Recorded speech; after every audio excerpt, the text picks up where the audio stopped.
hate the daddy long legs. And this girl told me recently, she was like, after a show, she goes, oh, actually, a daddy long legs is harmless to human beings because their fangs are not strong enough to pierce human skin.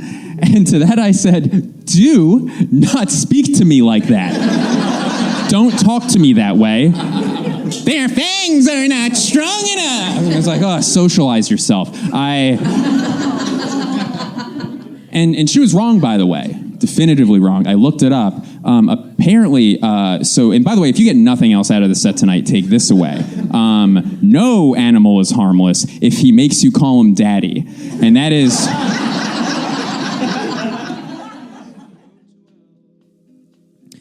Hey, welcome back to Piece of Chaos. My guest this week, you just heard, is Blake Wexler. He's been on the show a couple times, but this is a really special occasion. His new special, Daddy Long Legs, his first 1 hour special is coming out today, the 28th of September. So in the show notes, you'll find links to everything. Please go check it out. This was, again, Blake's just one of my favorite comics to talk to. We just always get silly and have a good time. And this one is no exception to that.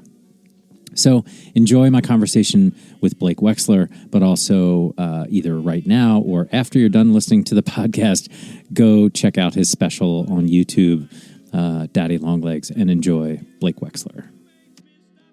Yeah, had to go to Chipotle and get my son dinner, so here we are. There's worse places. I don't know, is there? I don't know. I love it. Like, I do. Like, that's a thing where... I used to, and then I got food poisoning, and now I hate it. Oh, my wife and I went to Cuba for our 1 year anniversary, which was like awesome, but came back 2 days later with the worst stomach thing that we got there. It lasted for like 10 days. I lost like 12 pounds in 2 days, which was great. Like that I would do again. So it was worth it. Yeah, it could not have been better for me. I've never looked better. Parasite. And, some sort of horrific communist parasite. The trip was amazing, but yeah, that part was rough. But no, once you have food poisoning, it does it just changes your approach to any food.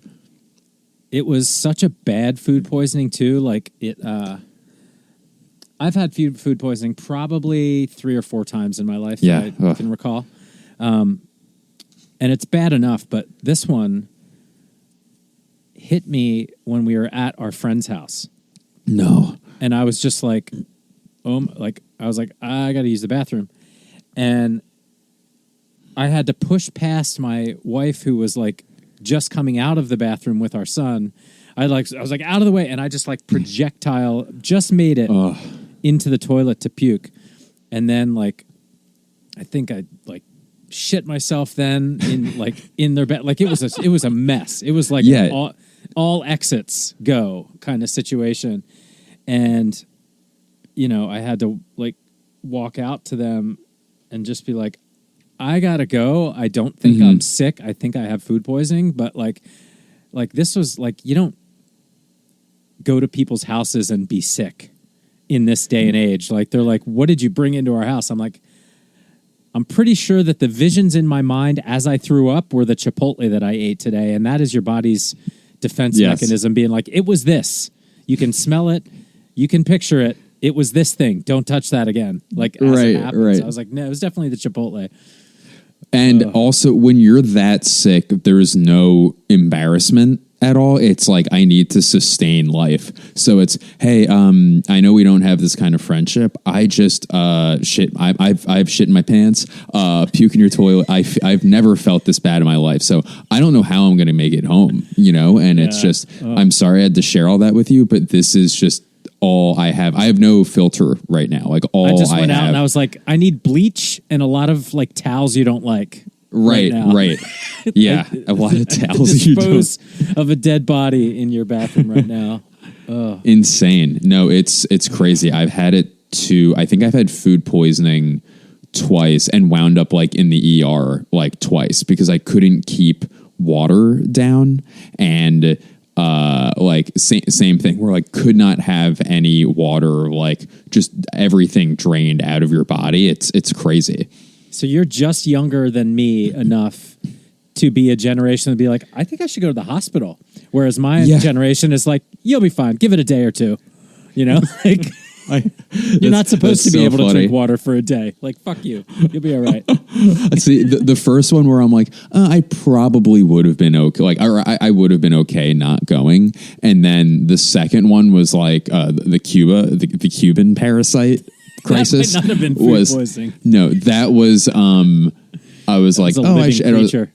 Right, exactly. It had a beard and was smoking a cigar as it flew out my mouth. But yeah, no, that one was, I'm like, oh, I should have gone to the hospital 3 days ago. What was that one after I finally went? They're like, oh, you weigh this amount. And I go, no, I don't. I weigh 15 pounds more than that. They're like, no, you don't. And I go, oh God, what happened? You're prepping for a fight or something. Exactly. I was preparing. I was wearing a trash bag around me, sprinting. You ever see people doing that? I'm like, oh yeah. I guess wrestlers. Yeah, wrestler. Exactly. So how are you, man? What's up? I'm great. It's great to see you. I don't have food poisoning anymore. It's been gone for a little bit. And yeah, we've been, I have that special coming out, and Julia and I have been splitting time between New York and Philly. So we have like a crash pad in New York. You were telling me that last time that you were going to make the move. Yeah. So what's up? Yeah. So it ended up working out. It's one of these things where we've been in Philly, obviously, since we left LA. And then we were going to move to New York, but there just kept being reasons not to yet, where I had some work with the Eagles, and then I was working. I ended up getting ready for this special, going on the road a lot over like more than I ever have. And why move to a city that you're paying the highest premium humanly possible to live in when you're not going to be there as much? Yeah. And then we were getting ready to move, and the writer's strike happened, and which is, they should be striking, but when there's no productions for me to get producer jobs on. So it's like, oh, I'm not going to, again, move up there to spend all this money on rent and not be able to have that benefit of working there in the way that you want to. So our friend was moving, and she was like, hey, like, I have an open room if you want a like prorated, really. She gave us like a great deal on it. So for what we pay for our place in Philly and for that room up there, it's still like, I think maybe 2,000 less than what we'd spend just cool. on a 2-bedroom in like anywhere in New York. So that's great. Yeah, I don't know why I've just been talking about the rent figures the entire time. I could just say, yeah, I've been really enjoying the comedy and I've been having fun up there at the pizza. It's important details like that are. I know. What are the things that you fixate on? Or at least I do. But yeah, that's been great. And working on making sure all the promotional stuff is in order for the special, and also learning about that stuff too. And by that, like algorithms, when to post on social media, how long the post should be, what plays well on Sirius XM, what doesn't. And I've been lucky to have the production company / record label or / label 800 Pound Gorillas, who I did it with. And they've been incredibly generous of not just doing these things for me, but also explaining to me. I ask like a lot of questions because I want to know why things work. So like when I do something like this myself, I'm like informed. So, and I'm sure it'll all be changed, by that time. But it's been really interesting. Like I really like learning that stuff. So been really busy with that. I'm trying to think what else. Yeah. And I've been going for bike rides a lot. is the other big one. And being a Philadelphia sports fan, that's pretty much what I've been up to. Yeah, there's a lot happening right now with obviously the Phillies coming into the end of the season. I've watched a lot of baseball this year. I've watched Nice. a lot of Phillies baseball this year. They're fun. So like it's a fun team to watch. They're really fun, and yeah, like I don't I enjoyed I love baseball, so it's been really fun to watch them, and nothing even with the modern game or whatever.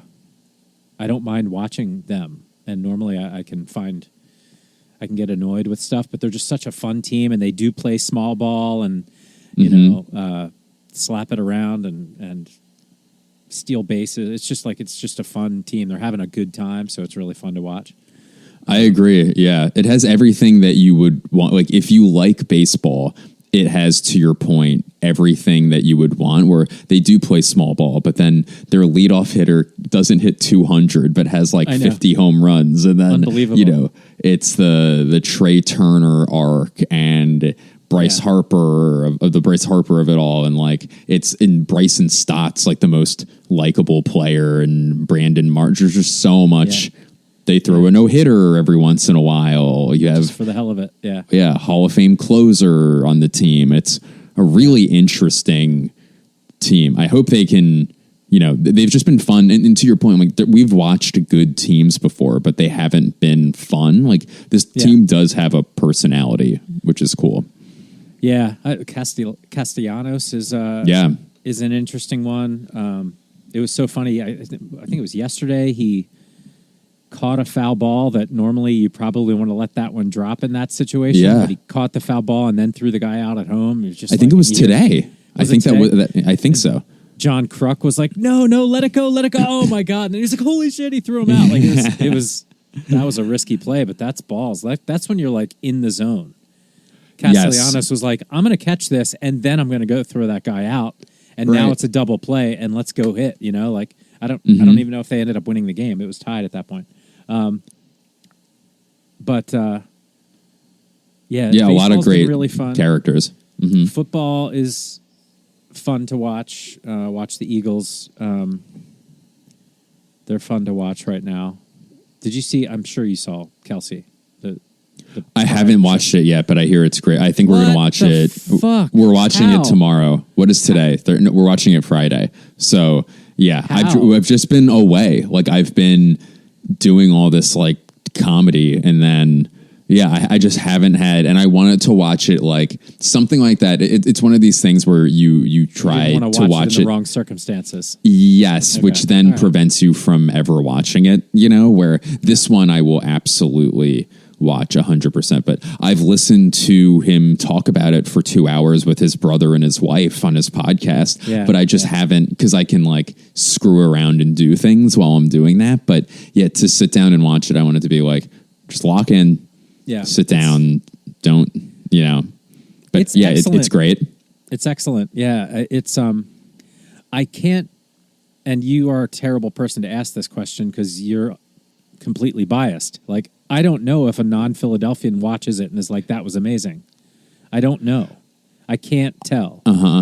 I wonder, I think the success of his podcast with Travis Kelce, I believe he's so likable, and because you're right, you do have to kind of self-evaluate your complete inability to look at this objectively, but I think the fact, like, listen, Travis Kelce's a Hall of Fame tight end. He's definitely way more famous than Jason is, but that podcast doesn't work at all without Jason Kelce on it. Yeah. And he's incredibly funny. The fact that those two are now so famous and entertaining that their mom is now the most famous mom in the NFL. It's pretty nuts. Yeah, I do think he is also... I haven't, also worst person to talk to, the most biased Eagles fan, and also have not seen it. But I do know that he's an incredibly good guy, a great dad, a great husband, and very funny and self-deprecative also. Yeah. So, from what everybody... Like there's just no way in hell that you could have any other current NFL lineman carry a documentary like that. Yes. Like it just wouldn't happen. Maybe a quarterback or like somebody like more like, but he's an offensive. He's a center, like, and an impressive record as a center of consecutive starts and an amazing career, and like reinvented some of the things that a center can do with the way he pulls off and blocks downfield and stuff. Like the dude's pretty special. But all that said, like. And maybe Rocky's like that too. Like, do regular people like Rocky as much as Philadelphians do? Like, I don't know. Right. I honestly don't know. Like, obviously it's a big movie and everything, but like when Rocky's on, even if it's on regular TV with commercials and it's the whole series in a row, that's your Sunday. Like you're just going to watch. Yeah. I don't know if everybody's like that. So I liked the Kelsey documentary a lot. I thought it was really cool. Great. I'm excited to watch it. But I want to talk about your special because holy shit, dude. First of all, thank you.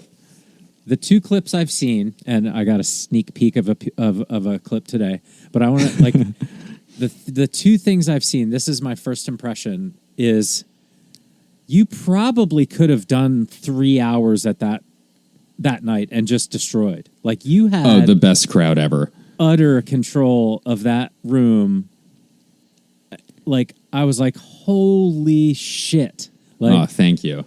It's so good, man. Like, that one clip you posted, you don't even tell a joke, I don't think. It's just... And then the one I saw today is like almost a 9-minute bit. And I was like, oh my God, you could have gone way slower, done 7, 8 more examples of that tour guide. Right. And it would have been fine. Like, it would have been fine. Like, it was so good. It was so good. Oh, thank you, dude. Yeah. That means so much coming from you. And yeah, so we shot it in Cincinnati, Ohio, where I've never been. I've never performed in that state. That's insane. The director, Cy Amundsen, who was helped me more preparing for that special than I think I've or gave me more valuable input while doing that than I've been able to figure out on my own for however long, 15, 16 years I've been doing stand up. He was incredibly attentive and also he handled me with the right soft gloves that I like. And we were very, very close. He's one of my closest friends in the world, but it is a thing where, it can be tough receiving constructive criticism on something that you've been doing for a while and not even been doing stand-up, but a lot of these bits that are from the special it's kind of because I've never done a video 1 hour special, so it's a best of, and some of the stuff I've been doing for a few years, some of the stuff you've never seen that thing that I sent you, so there's that, that's there. And but yeah, he was completely invaluable with giving notes and also bringing it up in a way, or knowing when he should push and when he when there would be no point to, or when I was pushed. Not that I would snap, but push to the point where Blake's not actually able to execute what I'm saying, or is not. He heard what I was saying and it's not.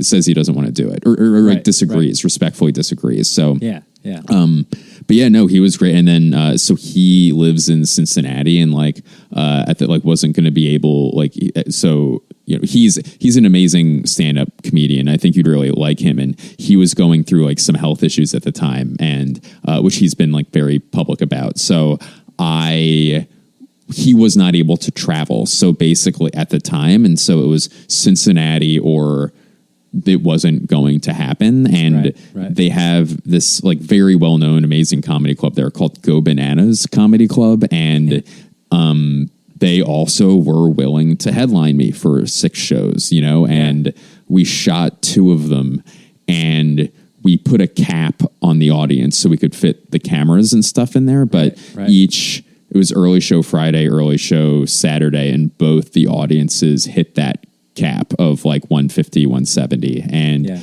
they were, to your point, the first one, so I would say 85%, 90% of the special comes from the first show. Yeah. And that was the long clip that I sent you. Right. And the goofy stuff from the trailer that I posted is actually all second show, the Saturday show, where they weren't as good with material, I think, where like written material, the second show, like they were still a great audience, but first one was the maybe the best audience, if not by far the best audience I've ever been in front of. And then this one was like, oh, they're good, but they weren't as electric as the other one. But then when I would do silly stuff, they were so insane that they were just like willing to just go nuts. And so first one was like, all right, I got all the material like as perfectly as I want it. And then the second show, I'm like, oh, now I can be silly and like weird. And then that's what they really, really liked. So yeah, they were great. I really lucked out where, I mean, there could have been no one. It's like, oh, all right, we have 40 people. Yeah. So we better mic this crowd. Like we were prepared to mic a crowd of like 40 to 60 people. And you know, we had like 3 times that, thank God. But yeah, it was, I really, to your point, that audience, I feel like, that audience was such a gift. And, you know, I obviously had to capitalize on it, but yeah, like I was set up very well that night. Did they know they were going to see a special, or did they just know, so he built that up? Like they knew they were going in to see superstar Los Angeles comedian, now in Philadelphia, Blake Wexler. They knew what they were going into.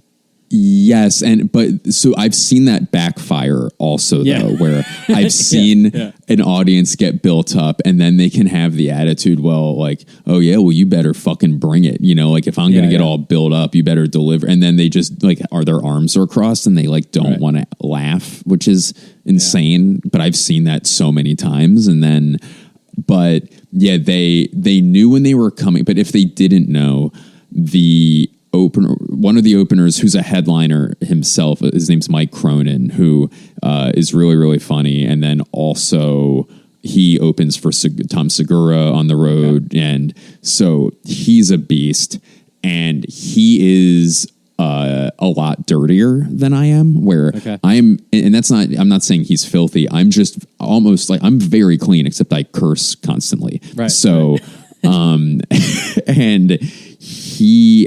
I never ever tell an opener, I never put any limitations on material. I never say like, hey, don't do this, don't do that. I never say don't talk to the crowd, which I know a lot of headliners do, and they have the right to do that. But for the special, I was like, you know, months before, I was saying, because he's also a good friend, I said, I hate saying this to you, I'm so sorry. Would you mind working like 30%, 40% cleaner? Like 30% cleaner than you normally does. And he was like, yeah, of course. And then Cy, the director, after the opener, after Mike went on, kind of like did a like basically a reset of like, hey, everyone, just so you know, like Blake's going to come on, blah, blah, blah. You know, like if you don't find it funny, obviously you don't have to laugh. But if you do, you know, like really like blah, blah, like be into it. And so that was great. Second night. So the whole thing was, so I told Mike, I'm like, please, I told him months in advance, please be clean. And then Cy, who was on top of everything, was like, he had told Mike to be clean. He had told every comic, like reminded them, hey, I know this, you just have to be like cleaner tonight, no crowd work, don't talk to the crowd, like just gave all these what's it called, what was I going to say? Not limitations, but directions. Yeah, he was getting all, the director, Blake, good for me. Trying to, the director gave direction, Matt. What is that word that I can't find? So, then Mike goes up and ends on like, I was like, he can't be thinking director. Otherwise that would be so easy. Yeah. It's right there for him. And he just can't find it. But Mike ended his set on this, like, a very funny, but like dirty like jizz joke, and I'm like, what? And I'm like, dude, you're doing me a favor by doing this, but like, what are you didn't do it last night, why'd you do it tonight? And then Sai goes on and he starts the cameras were taking a little long to reset, and then this guy in the crowd was like, Sai did a joke and the guy like didn't laugh, and then Sai like was getting like a little flustered because something like he was on stage, things weren't like going things were taking long with the cameras, and then he goes like, he tells the guy to suck his dick like on stage, and I'm like, what is happening right now? The feature act just did this filthy joke, the director just told an audience member to suck him. I'm like, what is going on here? And then I went up and I was like dying laughing, and then because the thing was, after that first show I wasn't nervous at all because you had it. Yeah, we had it already. So, and Sai was amazing where he goes, hey, listen, like you could take a shit on the stage tomorrow night and we still have a great special. Yeah. So it was just about having fun and then making sure I nailed a few lines a little bit cleaner. But but that second show, they were exactly what I needed them to be. Yeah. They were great. Oh man, that's so good. You could probably cut together like a mini like chunk of just that craziness, and that would be, just as interesting as the special, Yeah, oh yeah, I would love that. You'll see, like when it comes that there is a good amount. It's definitely controlled. Granted, some of it's really not that controlled, actually, but like overall, it is a controlled chaos. But there are a lot of silly things that I'm really glad I was able to bring into it, because that is kind of what makes me good at what I do. And then I've made a mistake in the past to not embrace that part of myself, and then I'm just kind of operating it. It may not be for everyone, but then I'm just operating at 70% of how good I can be. So you don't even really give yourself a chance in that situation. And this will be the first time a lot of people see you. This is going to get way more eyeballs on it than probably anything you've ever done. So for sure. That's amazing. Thank you. By the time you did it, you're being yourself. You actually captured yourself in the way that you want to be presented. Now you don't have nothing to think about anymore. This is like, you like it or you don't. That's a very good point. And I think you actually nailed the biggest part of my approach to it, is that this is for people who have no idea who the hell I am. And because that's almost everyone. So I put it into like a lot of the thought in it was, okay, when we use this clip to promote it, that the like 800-pound gorilla has 200,000 Instagram followers, and then like 100,000 like more than that, like YouTube people. So YouTube people, and they so when these people look at me, it's, oh, is this representative of what I do, and also of the special, where we could find a clip and it's like, oh, that's funny, but it's kind of a weird, and not weird in terms of silly and playful, but it's something that I did that I rarely do, where it's, oh, this is just a flat line or like a straight joke, which I do have straight jokes, but that's only X percent versus stories are a bigger percent, or versus, so that's been a big thing. And the way we started too was we were kind of inspired. It's a funny word, but we saw there's this thing that a lot of specials have been doing, or a couple of them, where it's called like special in progress, essentially, where what the opening is. So I think like Michael Che did it, Rami Youssef did it, Gerard Carmichael did it, where it fades in and they're kind of in the middle of a joke, ish. And the first joke I did, the joke I wanted to open with was, there's more exposition at the front of it. And it's like, oh, wow. So right now we're getting a laugh a minute and a half in. And I'm like, damn, like if someone's sitting down to watch this and they don't know who I am, I need to do it faster. So we cut part of the setup. So it kind of starts soon. And now the laugh comes like 20 seconds in, where it's like, all right, well, if you're not going to give me 20 seconds, well, I don't even know why you're Like, what do you watch?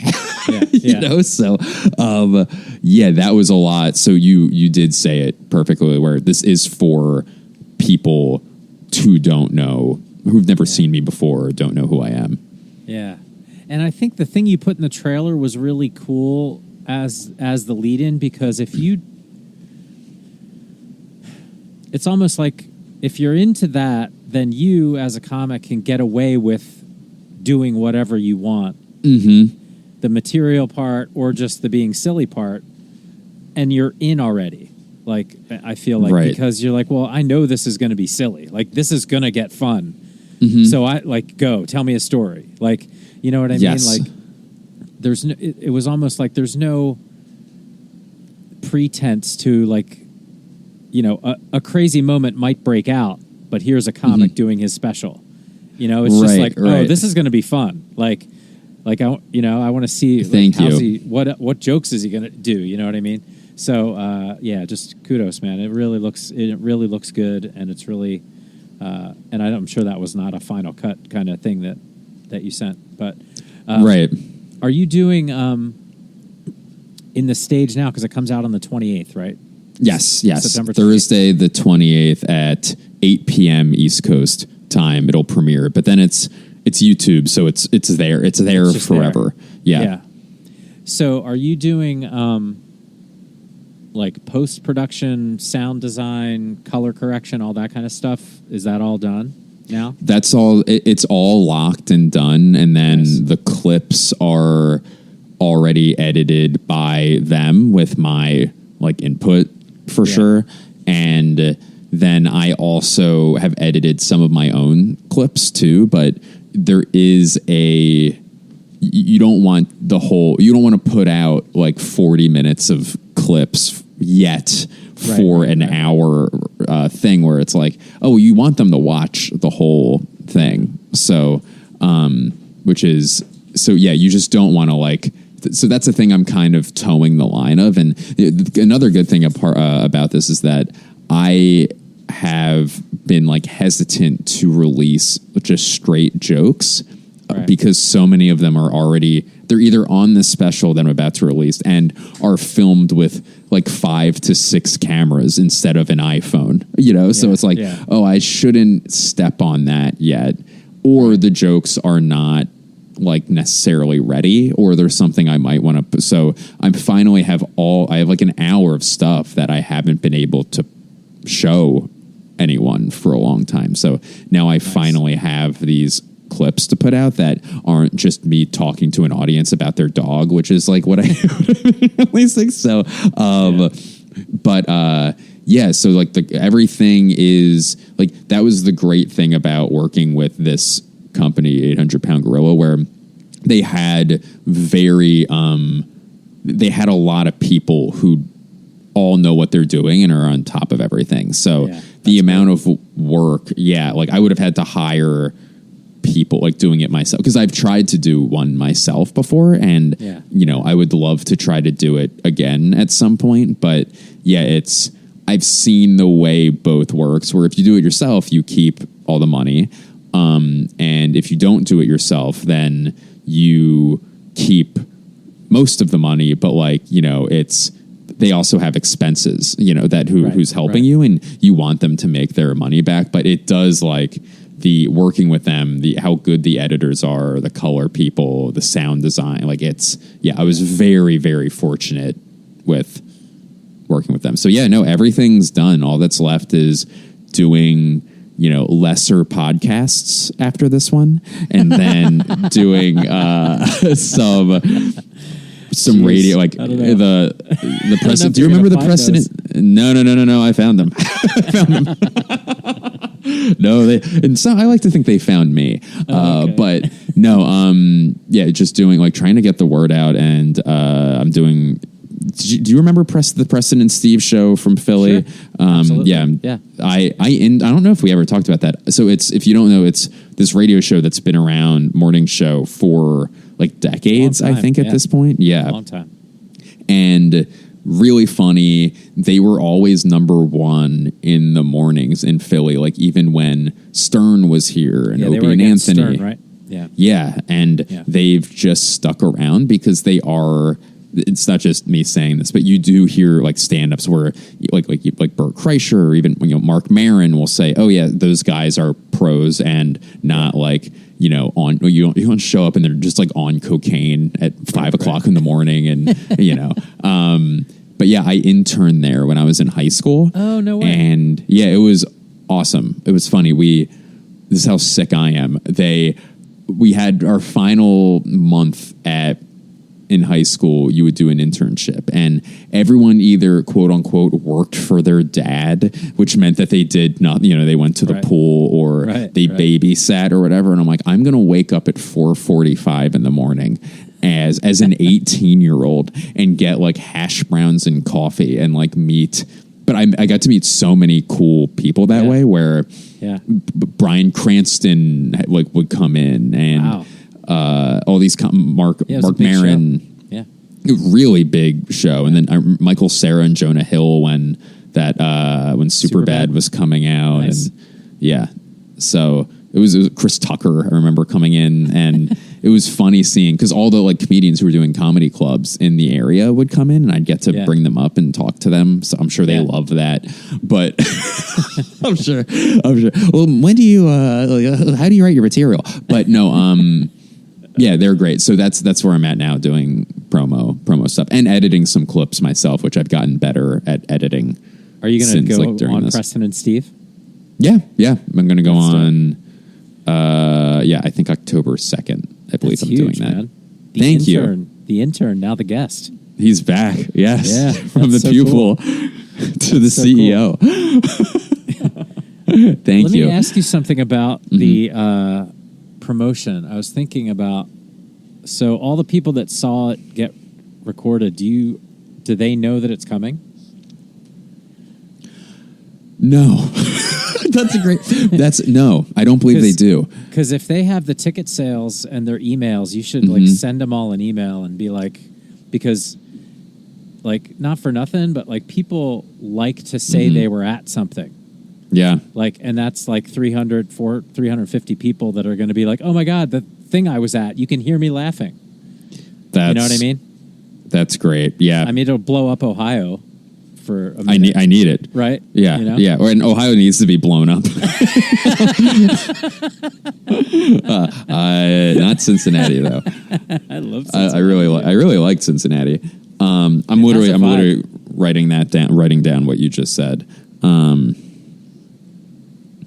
That'd be cool. Yeah. Like if you were, in an audience and you got a note like that, you'd be like, oh shit, right on. I remember that. That was fun, And you're so right. You can hear people like there was one woman in that bit that you sent me.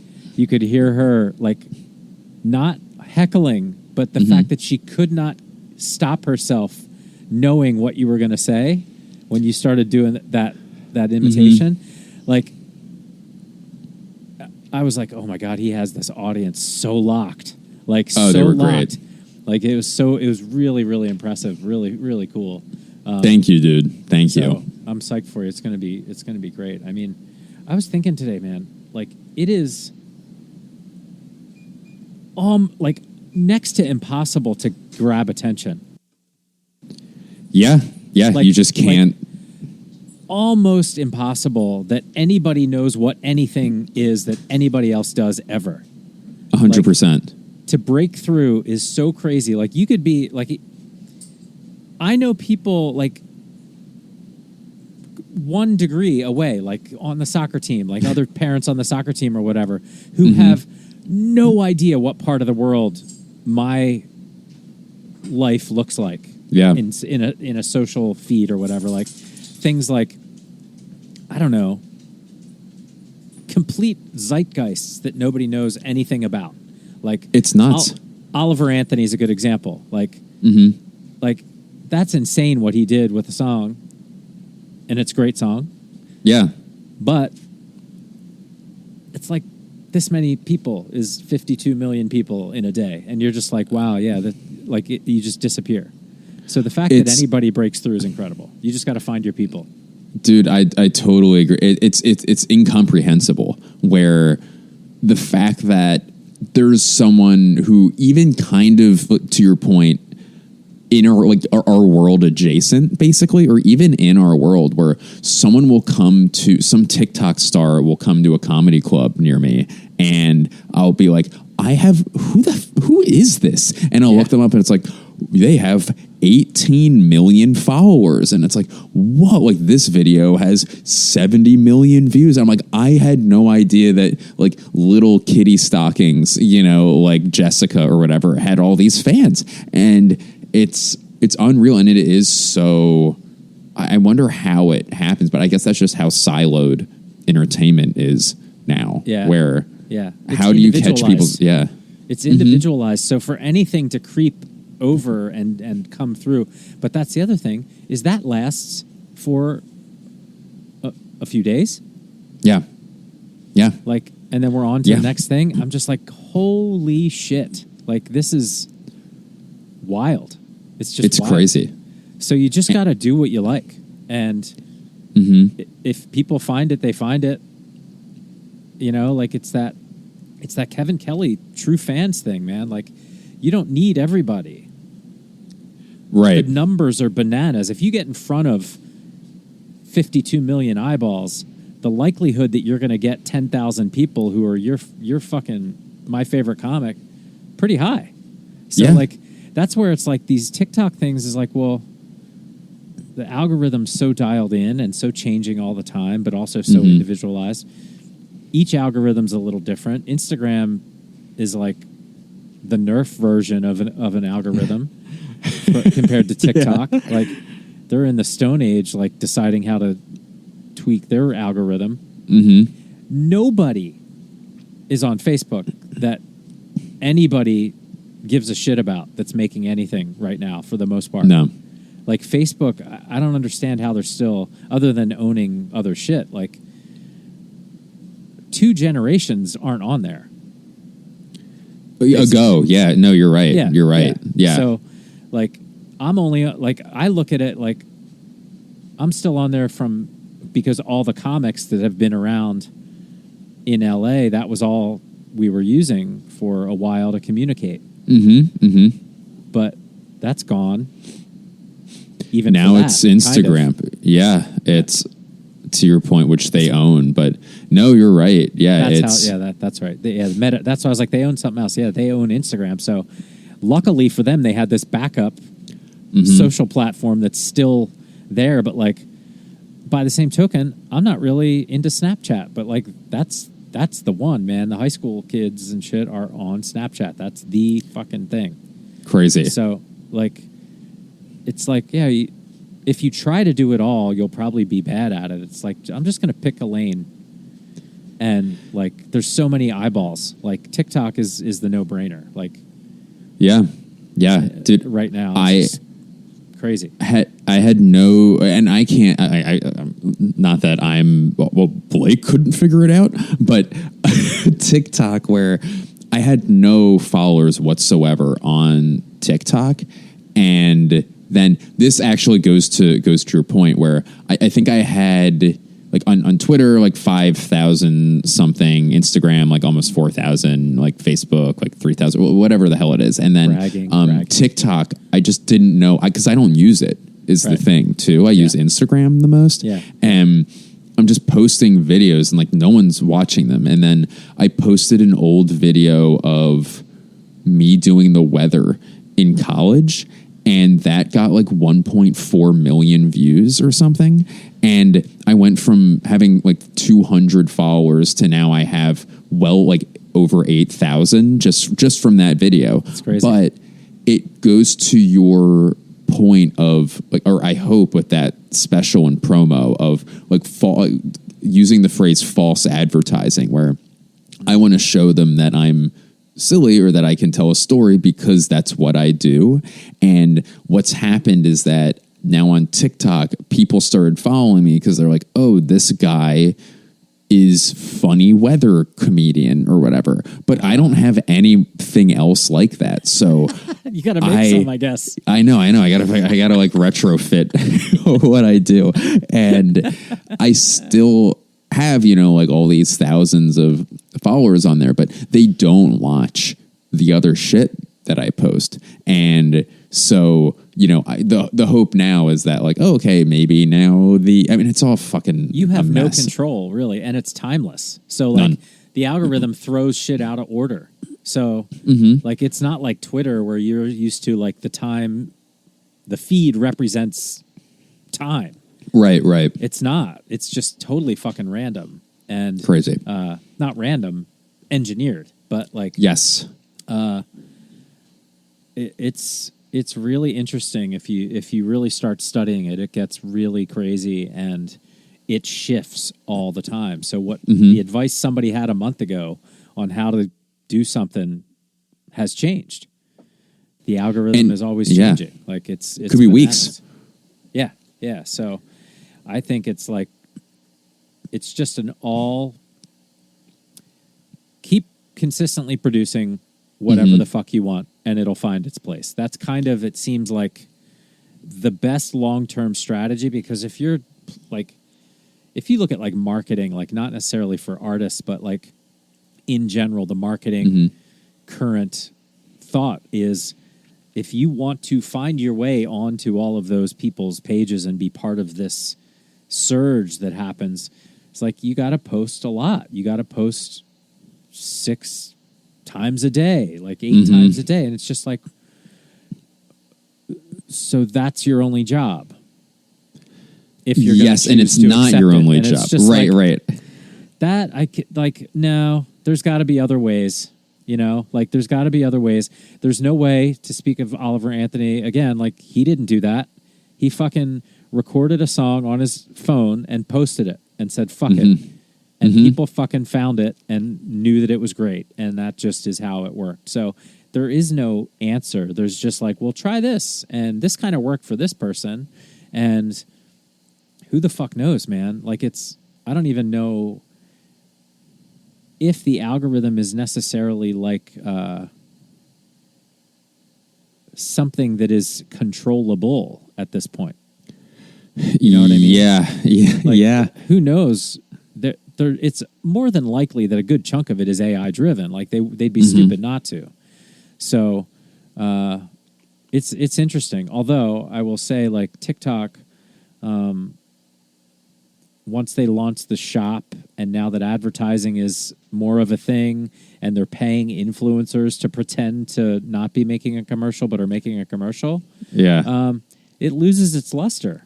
Like, the beauty of it is connection to real people that are, like, actually, you're like, holy shit, people are smarter than, like, there's people that are smart. There's people that are like, dude, this has given people a job.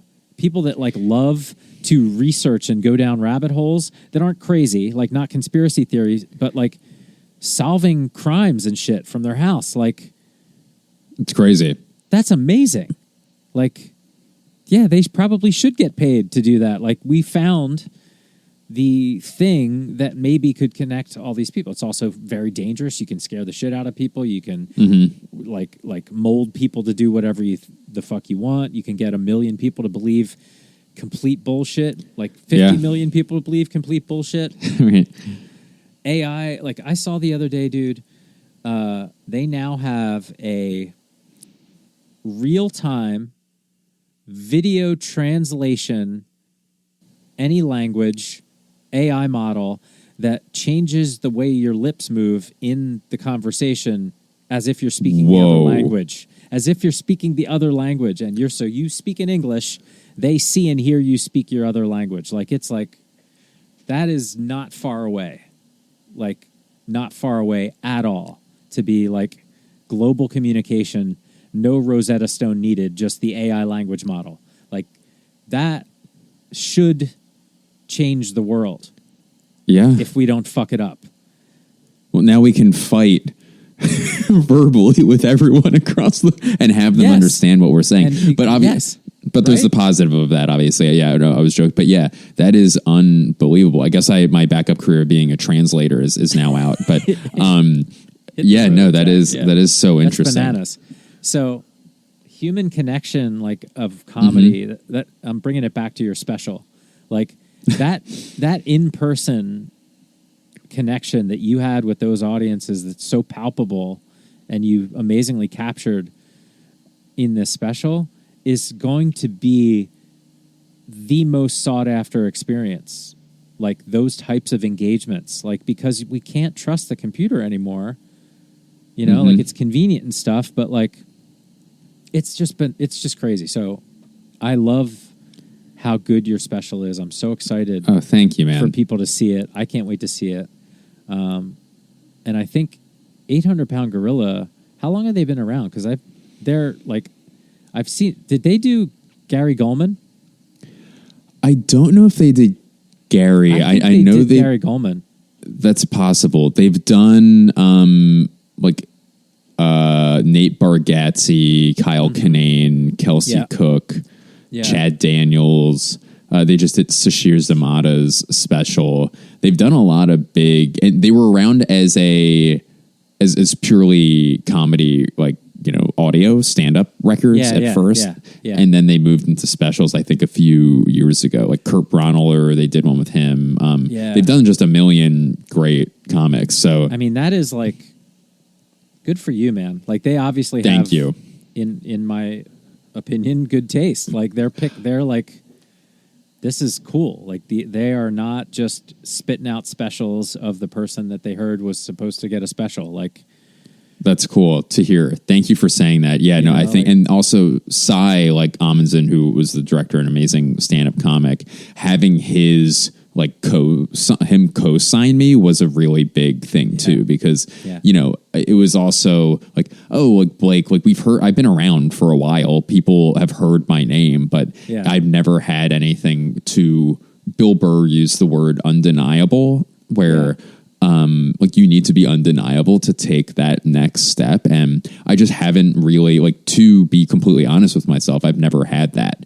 And everything has been, Blake's doing really well, but the camera is too far away. Or, Blake's doing well, but there's a lot of ums and ahs and it's not as polished as it should be. Or, it is polished and it didn't do well. And in the video, like there's just so many variables, but this one I do, and I've seen it so many goddamn times, and I do so much of what I do. I'm like, oh, damn it.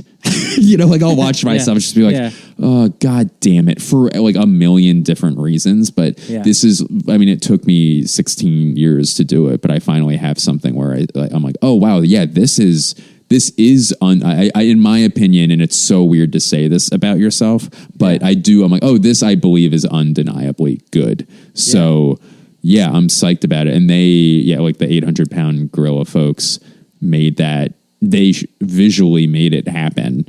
And they could have screwed up. So many things can get screwed up. But and that comedy club, by having great comedy audiences, made it happen. So it was finally the amount of times in my career where things have just gone wrong, where just bad luck has just been actually exclusively. that's exclusively what has happened. Yeah. Or it's all been, you know, like just something going wrong. And that also, like, I have responsibility for that too, where, like I didn't prepare enough for something, or I didn't, have the proper work ethic to accomplish what I wanted to accomplish. And this time, it all came together, which is great. So I'm really, really psyched about it. Well deserved. I mean, oh, thanks, Matt. It's going to be awesome. I can't wait to see it. It's weird, you know. I was talking to my buddy in the producer of our record, the band that I'm in, and we were talking about like what to do, because our thought was like, well, we'll make a record and then we'll put out a record. And he was like, you can't do that anymore, because then you have a record on one day and then it's gone. If you put out a song every couple of weeks, then you stay in front of like that, like this thing. And I was just like, that's why, like, it's so strange to think about, like, you're going to have a release date, but the intent is for this to stay relevant for as long as possible and spread, right? So it's just so difficult to do that. So anything I can think of to try to help you do that, I will do, obviously. Oh, thanks, dude. Like, it's insane. Like, it's so great that you have a quality thing. You can be like, look what I did, and I'm proud of it. Mm-hmm. And forever you can be proud of it. And that's amazing. And that's, you know, that's huge. I'd imagine, like, there must be some point where, and I don't know because I haven't been, like, watching if this is what's happening, but if people get YouTube views on specials, do they then get picked up by, like, streamers or other distributors after that? Is that the plan? I've heard that with, like, web series, but not with specials. With specials, I think what the plan would be is, oh, they saw it, Blake's funny. If it, whatever doing well means, you know, like right. In terms of views or like listens on satellite radio and stuff like that, then they'll be like, hey, we'll do your next one. Or, gotcha. You know, I would do it with like, you know, I would do it with 800 Pound again in a second, and they can do it. And then they'll be like, oh, okay, then they could potentially sell it to blah, blah, blah. But I think you're like, you know, and you kind of combine the two, like two ideas here where like, I think that like, how do you keep people's attention? It's impossible. And how does this thing exists, but how do you keep it or I think like releasing a song is really cool, like one at a time, where because you do like you still have the song, so it's not like you really listen to it once and you're like, all right, bye, you know, like now it's like, oh, now here's the other, like Matt released another song, I like this song too, I also really like that other one, I'm gonna listen to them like back to back, but you still have their attention. Where with this thing, I think it comes out and I can see different ways of, oh, like people start noticing me from something. Like from another joke, like maybe I have another, like a joke that goes viral or whatever, like online, and they can be like, all right, like, what's Blake Wexler up to? And then it's, oh shit, he has this 1 hour thing that I can watch, or, you know, or like maybe I stop like a serial killer at a mall or something and they go, oh, who's this? They can watch the special. So I have a funny idea. I don't know if you'll want to do it, but you love streaks and doing things like this. What if you just pretended that every day was the release day? For That's so funny. A straight year. Like for a straight year, because time doesn't exist. It's a construct. Your thing is on YouTube today. Can you believe it? My special is on YouTube today. You don't have to say it was a premiere. Like, guys, my like 10 seconds. Fantastic news. I have great news. Today, my special is on YouTube. You can watch it here. Yeah. Very happy very excited to share it with you next day. You won't. I am honored to tell you that I have a YouTube. It's like people just think I have like early onset dementia. Yes. How many ways can you pretend that this is the first day? I can't believe this. And just like different ways of like maybe I'm like really emotional and guys, I love I'm so it. And excited then I'm like, tell you. I'm angry that no one told me that it was out. Like just every emotion on the spectrum. Please make that a series. That would make me happy. That's so funny. That's so I would be hospitalized by the third week.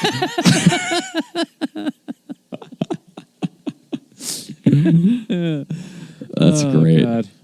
That's so funny. It's gonna be great, dude. So are you starting new material now? Have you burned, like in your mind, burned that material now? That's a great question. I think so the goal is yes, but I'm also being kind to myself in that, okay, what is the chances that people, like when I go do a show, what % of the audience will have watched this? And at most I would say 1% or 2%, maybe. Yeah. At first? Like 100%.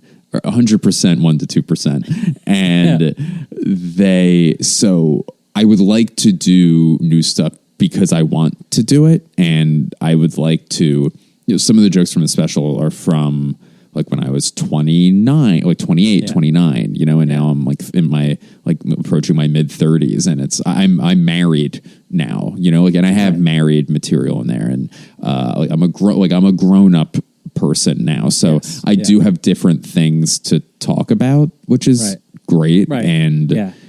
and now also I think I most importantly have a better sense of what makes me funny and who I am as a person, where like just there's certain things where I was afraid to say them on stage because they make me look so crazy. And it's like, no, you are crazy. You're crazy. So like, just be crazy. Yeah. And tonight I was working on this joke where it's basically about how we've been talking about algorithms the whole time, where all my algorithms on social media, all I get is just sent videos of sharks attacking people. And it's because I like them. It's because I really like watching those videos. And that's a strange thing to learn about yourself. And like, I don't, I'm still working on the bit, but they sent me a video of an alligator attacking someone, and I just like, it didn't do it for me. I just didn't. It wasn't. Yeah, it just wasn't bad enough. And I realize that makes me sound like a serial killer, but like, if you look at my page, you would think it would be, like Jalen Hurts highlights or, just like whatever, like stand up or whatever. And it is just sharks. it's just violent shark attacks. And that's a thing that like, it's not a fully formed thing yet, but it is true. And I was excited where people were laughing, where I think if you establish yourself as not a complete psychopath, you're allotted psychopathic thoughts. And that's a thing or maybe you talk to me in a month and I'm like, yeah, no, I was wrong. Well, also, about that. Also, it's listening to you talk about shark attacks every day when you do the bit. So it's like, boy, he really likes sharks. He said shark a lot. Yes. So let's keep feeding it. Let's keep getting him keep feeding him sharks. Keep feeding him sharks. And as long as the oceans keep feeding sharks, surfers, I'll be fine. I used to surf a lot, and I am just, the older I get, the more terrified I am of creatures of the deep. Like, do you still do it? I haven't in a long time. It's been a couple of years. I've heard it's incredibly peaceful as long as you're not chomped to bits. And also stressful. Like, so peaceful, it's peaceful when you're on the board and you're up and you're actually doing surfing. Interesting. The rest, and that lasts for, not that long. But it's amazing. And like places like San Onofre, for example, you can ride a wave for a long time, like a minute. Like, wow, where you're like, I guess I'll step off now because I got to paddle out. The longer I ride, the longer my paddle out's going to be. And that is extremely stressful and difficult. And then once you get over it, you're like, whew, I made it. I made it to the lineup. Now I'm peaceful. And then you remember that you're in the ocean where sharks are and you cannot see below your feet. So like a piece of seaweed touches your foot. You're like, oh my God. I've had like those, not a seal, the sea lion. Like, yeah, those are big. They've come up right next to me before. They just like come up next to you and like spray. They could also eat me, or take a bite of me if they That's were what so sharks inclined. eat. But, so it's amazing and frightening at the same time. And I just couldn't do it. So now I just sit at the ocean and look at it. And I love the waves and the sound of it. But like, I like the Caribbean where you can see everything. It doesn't make it better. It's just, it's all mental. I can see it. Like I can see the shark coming. Like, I don't know why that's better, but I think just because I saw Jaws when I was a little kid. So I'm terrified of sharks.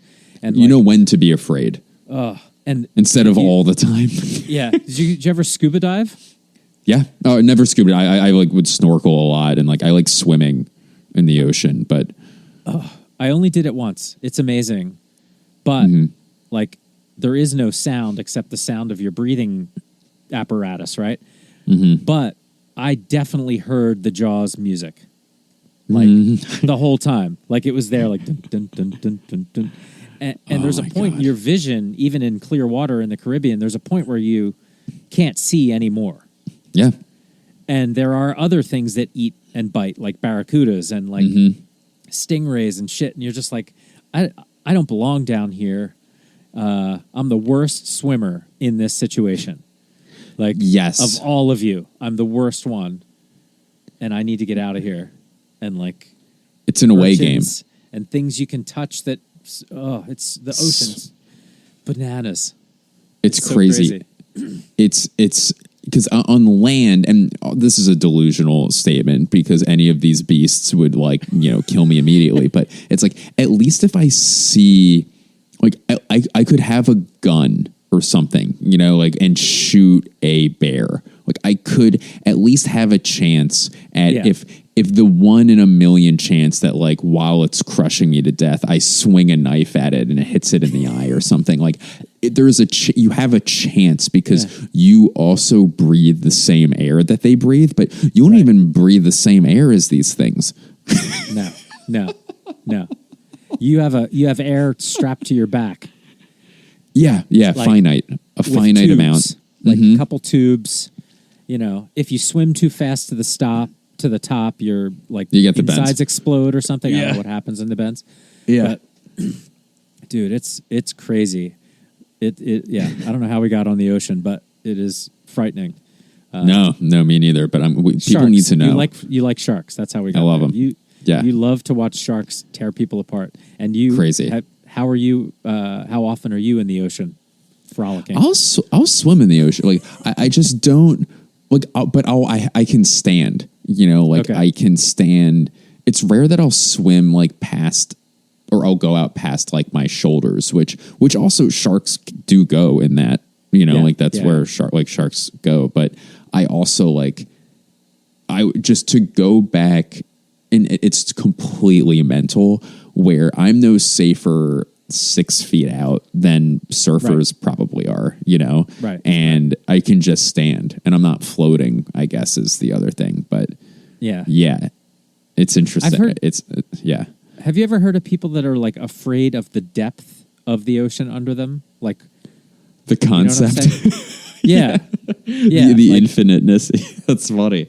Yeah, like if you go out and you can't touch the bottom, like that's a whole other fear for some people. Like, maybe if you couldn't swim, but like imagine it's so far down, like you'll never see the bottom. Like it's not just like, oh, it's down there if I dive a little bit. Like, right. Humans are so fucked up with like those kind of things. And then there's people that go out there and like, no, I'd like to go in a submarine. I'd like to see the Titanic for myself. Right. The cameras aren't good enough. Let me go down and look through a camera. A camera. Let me go home. Let me go down in there and look through a camera. That one I don't understand. At least most of the other ones had like a portal. You can you're actually looking at it through a window. But dude, the crushing weight of the ocean above you, like I knew dudes when I was young who got on submarines. These like Navy guys who would go out on submarines for like months at a time. Whew, they were crazy. Like they were nuts. Like I can't imagine it, dude. It's nuts. Oof. The U-boat people, is like the only appropriate death for Nazis, like during World War II, is literally just getting sunk and just in it. There's nothing you can do about it. You're just down, like you're down there. You get crushed. You drown inside this thing. Horrifying. There was a good, bad people. Like humans are crazy. Absolutely. So just the wiring's all wrong. And there was a good show about German U-boats, and I believe it was it was a scripted drama series. Cannot remember the name of it, but it was on Hulu briefly. It was really, really good. And I thought they were getting a second season. I don't know if they have, but this might be the part of the podcast where I'm done saying interesting things. There's a show. Can't tell you the name of it. Yeah, it was good. It was about U-boats. I did know it had one season because I watched it, but I did not know if they had a second. How crazy is like we're running out of shows now. That's how long this strike is. Like, right. This is. It's not going to get better. Like, dude, we got reality TV out of the last time this happened. That scourge. on humanity. Yeah, now what? What's it going to be now? Like, sucks. Like, and the fact that it's like right in everybody's face, like you can digitally tell down to the second how much somebody watched this. Like, name the per second rate, and we're done. Like, it's easy. Like, that's really interesting. Yeah, yeah. Why are the you data's fucking there. around? The data's there to say, what is my rate? It's, I don't know, 8 cents per second, whatever the fuck rate ends up being, you know? And then if it streams, you get paid. It's pretty straightforward. They have all the information. Like, they've done this with music already. Like, ASCAP and BMI, like, it's pennies, but, like, what I mean, they're not paying people fairly for music either. But what I'm saying is they've established the data's there. Yeah, the data's there. So I know how many seconds of my song were used and what I got paid for that. You know, so they know the data. They're just like, it's so crazy. It's so crazy that it's still going on, and that like anybody there's no thinks progress. that they can survive without professional creative people. Like, it's a pretty dark world without professional creative people. Yeah. You know, in a time when, so here's the thing, like,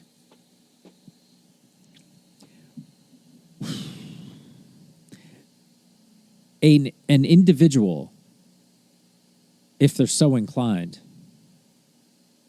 doesn't necessarily need any of that infrastructure to become successful, right? So a musician, a comic. But to make a movie, to make a creative work like a movie, you need a lot of people. Like it doesn't make any sense for that to be not unionized or organized. It's impossible. Yeah. Like, you need an army of people to get a project really well done. You know, at minimum, you know, the lowest budget indie film needs a sound person, a real editor, you know, like somebody who knows something about cinematography. Yes, you can shoot it with your iPhone, but should you? And, you know, is that the way you want to portray your art? But all I'm saying is, like,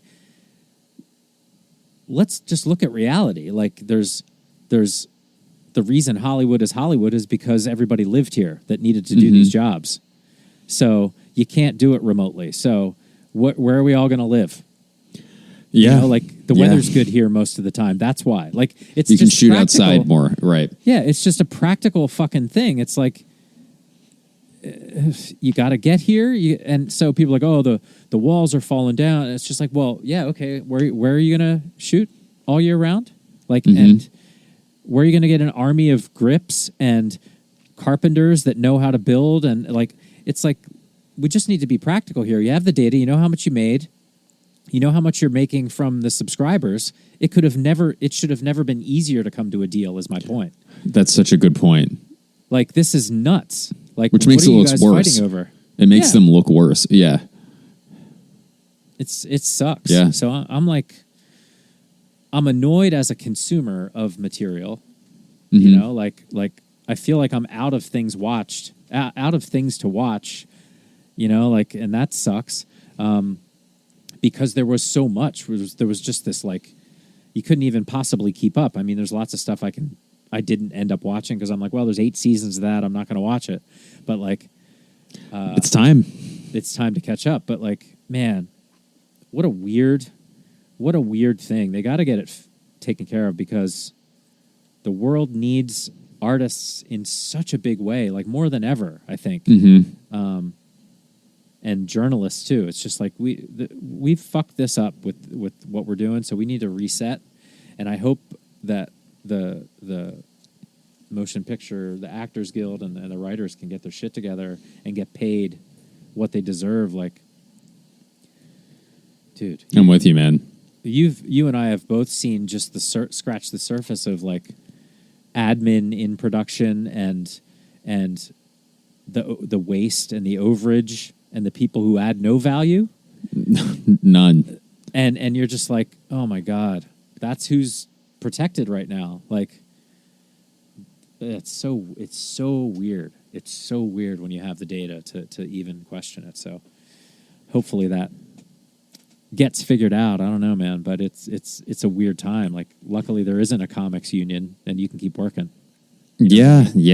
It's interesting. I've also seen like comics because you can, stand-ups can work because they'll never ever get their shit together enough to like create a union. So, but yeah, I have seen a lot of my friends and myself included to a little bit of an extent, but not really. But like, you can get bumped down a little bit because a lot of these stars are not working in TV right now, and they're not, making movies, or they're not writing. So they need to work, and they can tour. So I've seen a lot of people's dates get bumped out of comedy clubs because, or not get the opportunity because that spot is being filled.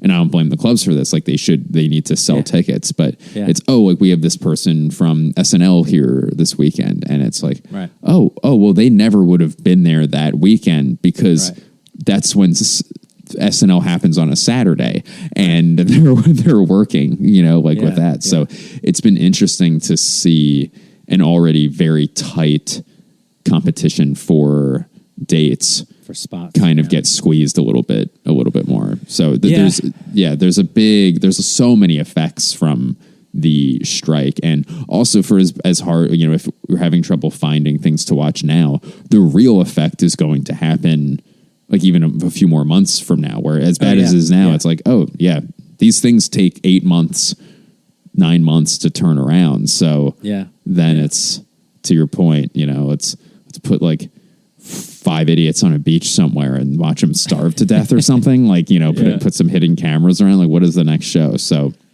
Shark Attacks, hosted by Blake Wexler from his living room. Oh man, I think that's a perfect place to wrap it up, my friend. This was great, dude. Always so great. And your like kind words. Truly, I'm not saying this like as a recording, just spouting out thank you. Like, truly from you, it means a lot because I respect you so much. So thank you, and thank you for having me. Yeah, man, I'm excited to see it. I can't wait. For everybody listening, it comes out on the 28th on YouTube. So watch it, and it's going to come out every day after that. So that is. You'll see you'll see the messages. You'll see it. So thanks, man. I really appreciate it. Thanks so much. Of course. Thank you, dude. Yeah. Under my skin, I've tried so not to give in. I said to myself, this affair ain't never gonna go too well. But why should I try to resist when, baby, I know too well that I've got you under my skin. I'd sacrifice anything, come what might, for the sake of having you near, in spite of a warning voice that rings in the nights, repeats and repeats in my ear. Don't you know, little fool, you ain't never gonna win. Use your mentality, wake up to reality. But each time I do, just the thought of you makes me stop just before I begin. Yes, I've got you under my skin. Hey there, you with the stars in your eyes. Love never made